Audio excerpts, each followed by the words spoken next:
can think about in terms of character development is, so now maybe you understand something about your own personality. You might say, well, what could you do to improve your personality?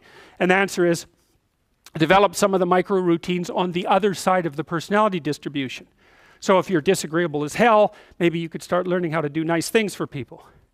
And that actually works, by the way. So if you take disagreeable people who are depressed and you get them doing nice things for other people, their depression tends to lift. But then by the same token, if you're agreeable, then you should practice doing some things for yourself and being more tough-minded in your negotiations. And so you can sort of place yourself on the personality trait distribution. You know, you're extroverted. It's like, okay, man, learn to spend some time with yourself, right?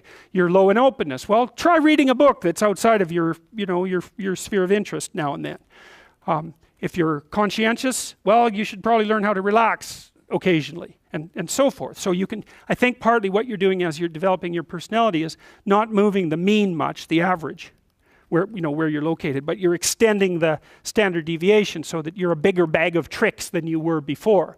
And I think you can practice that consciously. It's like, you're hyper orderly. It's, well, get a dog, Dogs are messy, horrible things, It's just what you need if you're hyper orderly, because they're going to leave hair everywhere and force you to live with it. And so, okay, so